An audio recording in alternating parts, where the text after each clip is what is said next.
Hello, Game Cola faithful, and welcome back to another episode of Hacks and Slash, the fanfiction, or it's not a fanfiction, we're reading fanfiction. It may as well be a fanfiction, to be honest. I am your host, Diana Gray, making my triumphant return to hosting since Metroid High School, the dark times. And with me today, I have two fellow fanfiction readers who have agreed to join me on this quest through Tetris. You heard me right. Tetris. There's Tetris fanfiction, it's bad, and we're reading it. I have with me Anna Bryniarski and Shannon Hoover. Please introduce yourselves and tell everyone the lovely roles that you will be playing tonight, or today, or whatever. Hi, I'm Anna Bryniarski, Game Cola's social media trash queen. Lion, Z, T, red, and green. Hi, I'm Shannon Hoover, and I will be playing Square, L, Stranger, and Blue. Hooray! So, we have two lovely fanfictions to share with you all on this thrilling episode, and the first one is called The Player and the Board by Forensic Science. Alright. The description says, every young block waited for the fall, with a capital F, where they had the chance to be swept away by the player and reach happiness. But what happened after that? Young Square wondered, but he didn't want to find out like this. And I would just like to point out that the genres are drama and horror. Oh. It's a little scary.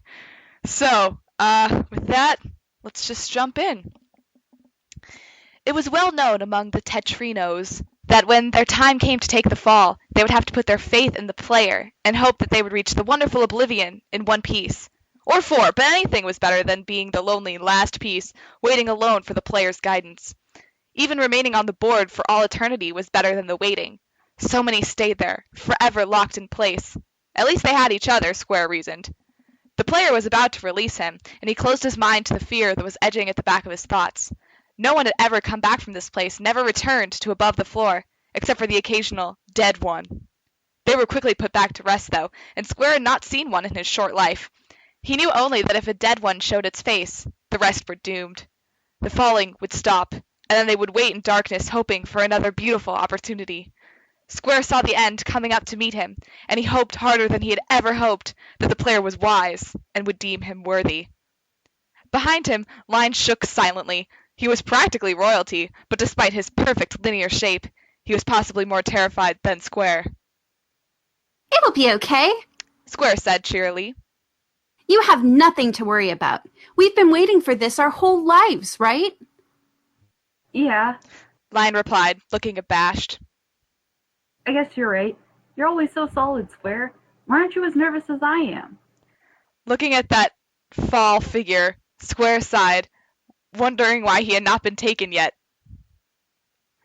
I know you'll come down after me, Square said with as much of a smile as he could. Just then, the ground beneath him shifted, and he was floating. He could see nothing in front of or behind him, only a solid wall. Up was solid as well, but down he could see the tops of his brethren. It looked too close, and he narrowed his eyes as he was placed solidly between two tall walls.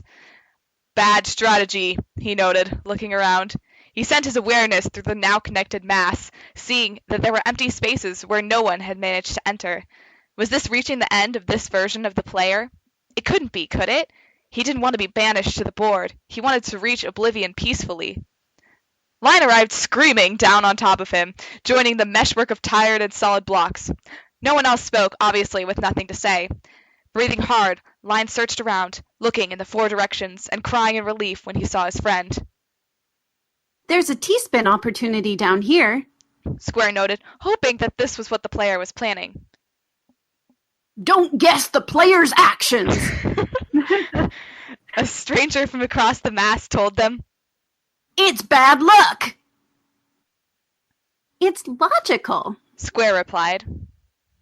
Standing behind me in line was T-Block. She'd be good down here. Don't pretend to know how the player will play this game. Merely hope that you will be saved in one piece. Square growled quietly. Wait, didn't Square just talk? No, that was Stranger. Oh. I was trying to differentiate them, but... Oh, no! I thought that was a comma, but it's a period. Just kidding. Okay, I can read. It's fine. But he noted T-Block had landed just above line, and she was reorienting herself. Sure enough, as soon as she caught her breath, complaints started pouring out of her as soon as she thought of them. Some of them didn't even make sense, but she was in an awkward position, and the player had some questionable moves in his arsenal. She was on her side, with her flat edge not against the wall, despite the fact that she could have easily moved into that position. And who the heck pairs me, a beautiful violet lady of wonders, with some nasty orange S? T-Block questioned loudly, surprised that the block below her said nothing. He had been down there longer, and it seems he no longer had the will to fight with her. This place was getting stranger by the moment as T-Block continued to assault everyone with verbal arrows, including herself and the player. Please stop talking, T. Square said irritably, trying to sense where the next block was going to fall. If it would just land down here, 2 rows would be gone. T continued her ranting from up above, and there was a distinct thud as another block hit the edges. A few rows were moved, and Square felt himself lowering. Line freaked out at that, which had T berating him again. Square could only try and concentrate, hoping that no one would break the otherwise peaceful scene. There was another thud, and they fell lower, and suddenly there was a scream. It was quickly cut off with the noise of the others, and Square felt himself beginning to panic. There was another noise, and there were more screams. This time it took a little longer for it to quiet, and Square felt his thoughts race. Line was blubbering something before there was yet another block falling. This one thumped into the tower ever quicker. Did I say tower? Dang it! This one thumped into the tower ever quicker, meaning either the board was speeding or they were much closer to the top than he had anticipated. Neither was a good sign, and there was a chance he would never be able to get off the board. These people around him were silent, almost waiting in anticipation. Some felt haggard, as if they had been there since the beginning, while others were still anxious, not that much older than Square and his friends. It's speeding up, T noted, looking across to see that something had entered her field of vision. Square, what's happening? Square sighed, hoping that he didn't have to try and reason out the world in the short time they would be together. Well, it might not be a short time if the player kept leaving open spaces. Even filling them up later meant that they would probably end up split in half or quarters. They say the board naturally wants to fill itself, so it speeds the player. If he is truly skilled, he will not mind, but lesser players fail as the board tests them. Square hoped that this was enough, and he searched around the board with his mind. If he were the player, he would put something there and there. T-Block obviously wasn't satisfied. But why would the board want to fill itself? She questioned. Square sighed, and then tried to explain again. The board is the place where most of us stay. Those players who are unsuitable will not be able to take so many of us under their wings if they cannot pass the board's test. It's like it protects us from being taken to a place not suited for us. He paused. Well, that's what Grandpa Square always said, and he heard it from his grandfather and his grandfather up until the first pieces took the fall.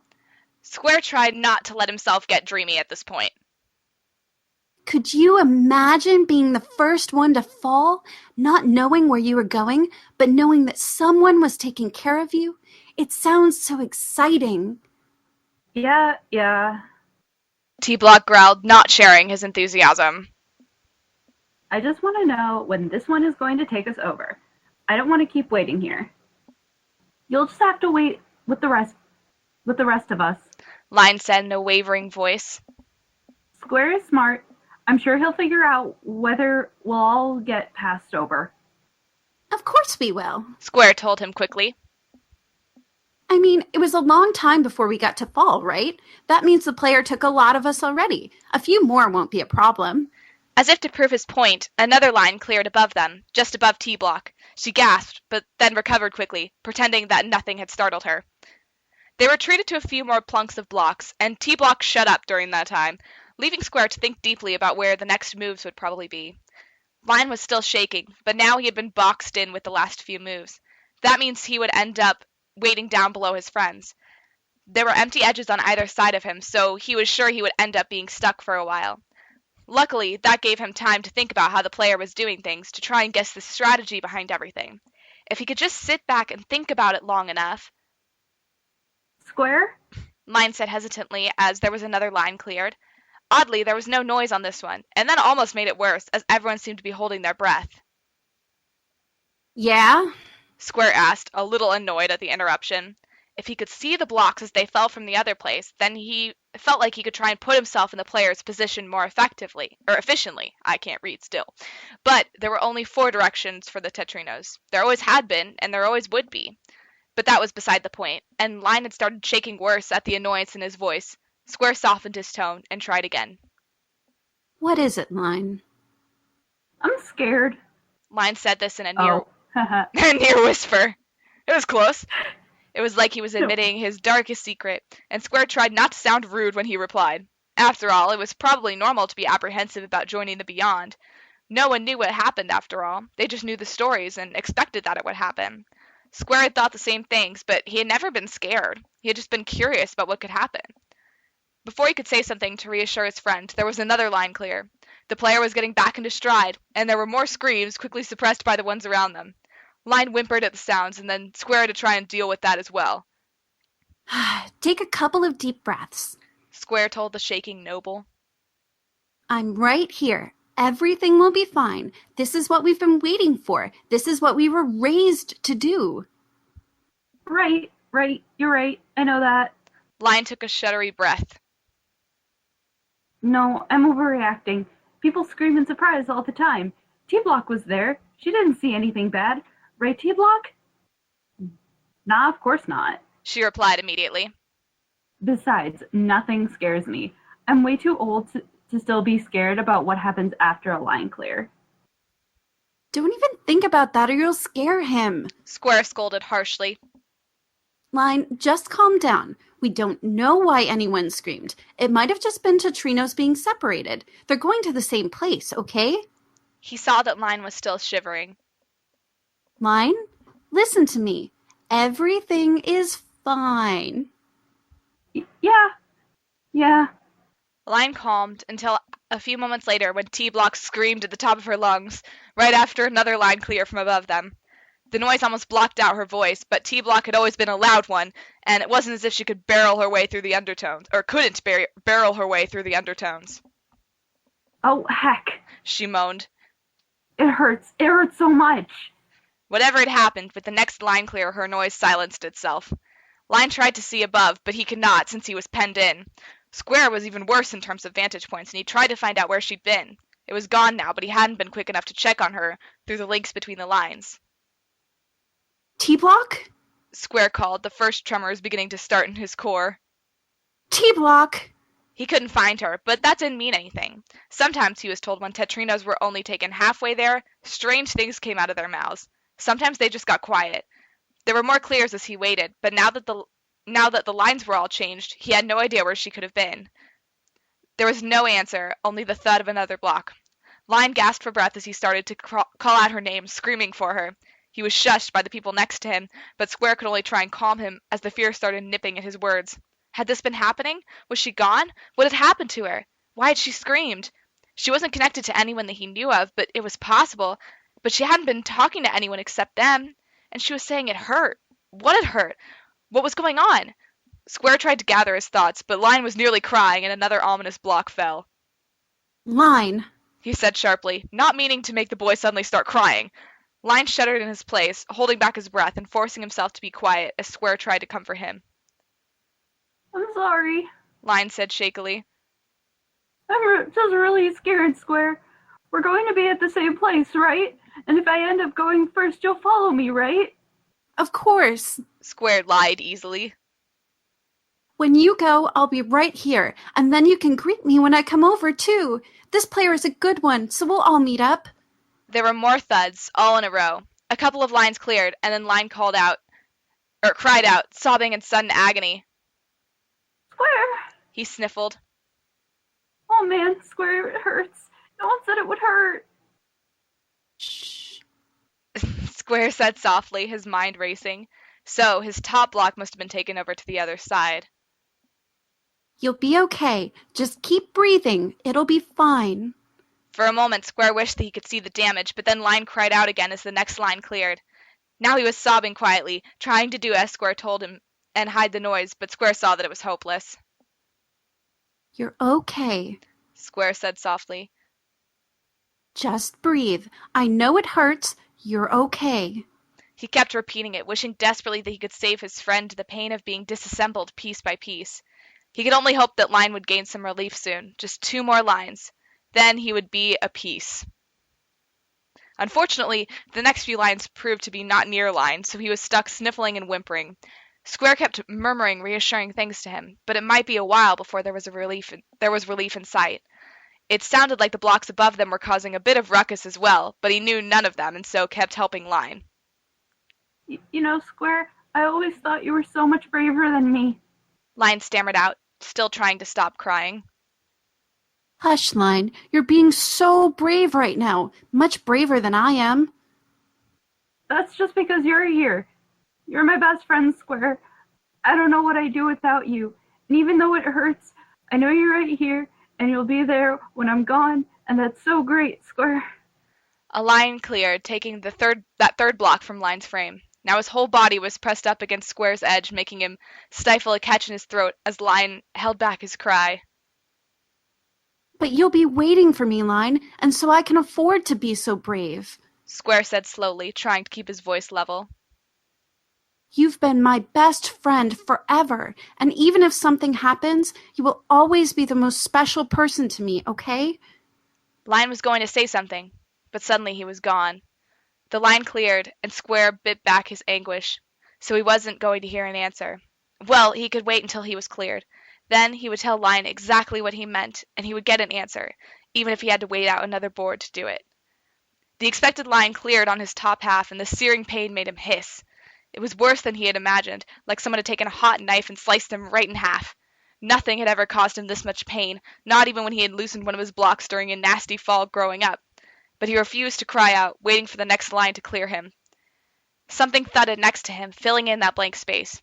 The blocks really were falling faster, and he squeezed his thoughts into a pinpoint, refusing to acknowledge how painful his situation was. If Line had handled it, he would be brave. He would wait and listen to the thudding around him until he was gone. The stack to his right increased, gaining height until he was sure the player was planning something. Unfortunately, his mind was too tattered to focus on what was happening until he heard something click into place above his head, without wiping him out. Well, okay, he would have to trust the player knew what he was doing. There were more noises to his left, and the 2 lines above him cleared, leaving him. Stretching, he could barely see that he had foolishly put a reverse L over the 4 empty spaces, tired of waiting for another straight piece. Now it was capped, and it was unlikely it would be uncovered for a while. Square groaned, hearing more thuds and line clears from above him, but never getting any closer. Was this his punishment for meddling with what the player intended? Would he be trapped down here, half a tetrino, as the board remained unsatisfied with the player? No, it wasn't supposed to be like this. Line was waiting for him. Realization hit him hard. He couldn't feel his other half anywhere. Even stretching to search for it, he found only himself, echoing back on his own mind like some twisted mirror. His other half was completely erased from everything, like it had never existed in the first place. Like T-Block. Like Line. Oddly, he started to chuckle as the lines cleared above him and the new ones screamed and cried. The blocks next to him tried to shush him, but he couldn't stop, knowing that he was practically sobbing with laughter now. And he'd wanted to tell Line exactly how he felt. Well, now he would never have to go with that confession. After all, he couldn't talk to empty space, now could he? He eventually calmed down, although the occasional giggle escaped him. I really liked you. He sighed, hearing the air around him change. It was getting more urgent, and he knew that the player had failed the test. Soon enough, one of the dead ones would poke up over the top, and then this player would leave. Whether Line was with him or not was an entirely different question, and Square tried not to think about it. When the area around him darkened, Square took a deep breath. He had survived the fall. He didn't know what was going to happen, but he could guess, and he refused to be scared. He just felt the darkness gradually set in, feeling as things started to change. Was this what had happened to Line? He hoped so. This didn't hurt as much. It just felt like he was falling asleep.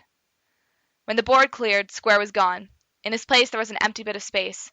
Far above, although not quite that far, looking at it realistically, several tetrinos waited impatiently for their fall.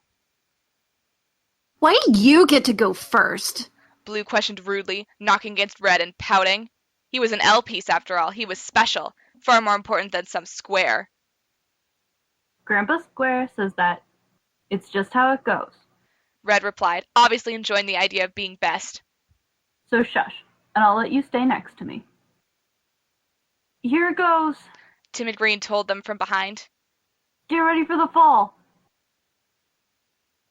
We'll all get to go with the player. Red said excitedly. It's going to be great. I wonder what it's like down there. I bet it's great. Why don't you find out? Blue said sarcastically. Red stuck out his tongue before falling. Shortly after, Blue followed, feeling something pass through him as he went. A terrible feeling enveloped him for a moment before he discarded it. What was there to be afraid of from the player? He watched over them and sent them to the other side. That was deep, man. And then there's an author's note at the bottom that says, so yeah, I just felt like writing this. And is it sad that I started shipping Tetris blocks? The correct answer is yes. Are there no depths to which I won't sink? The correct answer here is no. Right, tell me what you think. Tetris needs more lovely fanfiction. If you're reading this, I hereby dare you to write something. I'll write a review as soon as I get wind of it. And that's the end. Yay.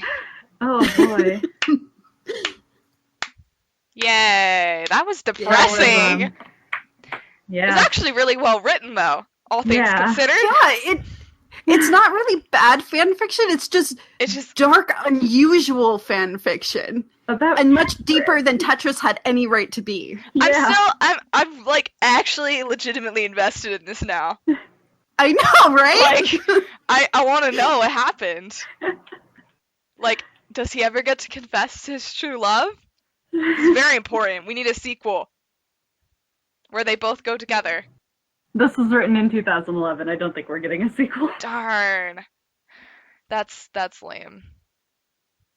I was also, maybe this is just me not knowing enough about Tetris again, but why did it change to colors at the end instead of the shapes?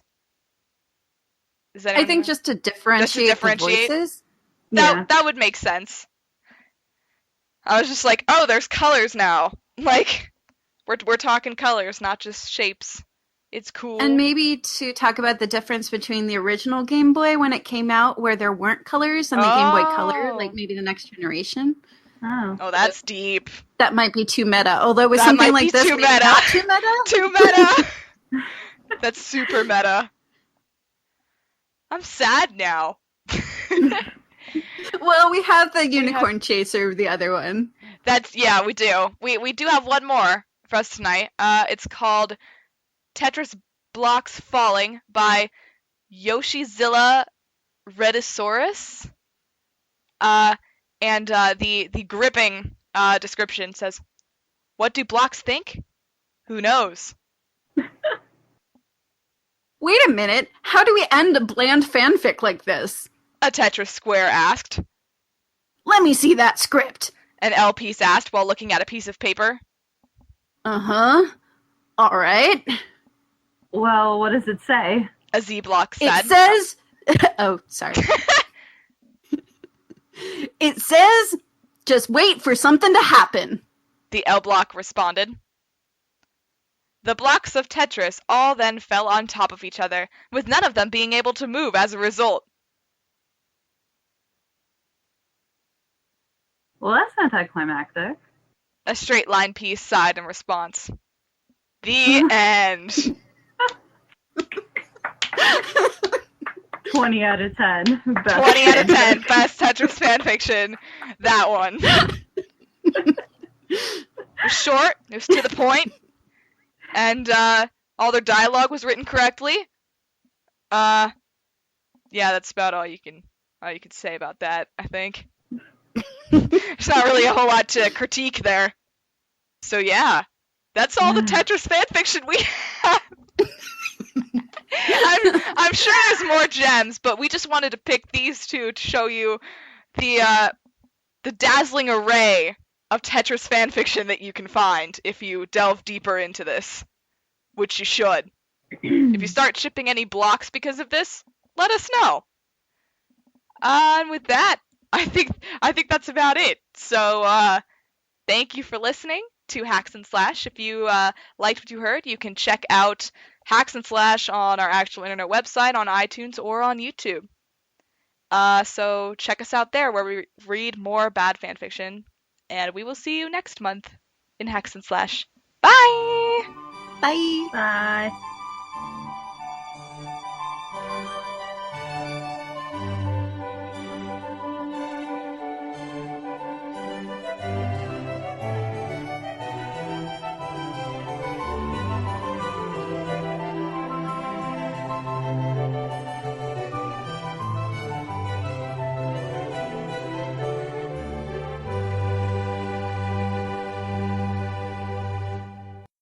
excellent. I almost just pushed start streaming because we were talking about streaming, and that would have been bad. We just show up on my Twitch. Hey, Live hacks and slash. we should do that sometime. That'd be That would fun. actually be kind of fun. That would be great. Then they could hear the whole process Of and how much gets working. edited out. There's so much that gets edited out.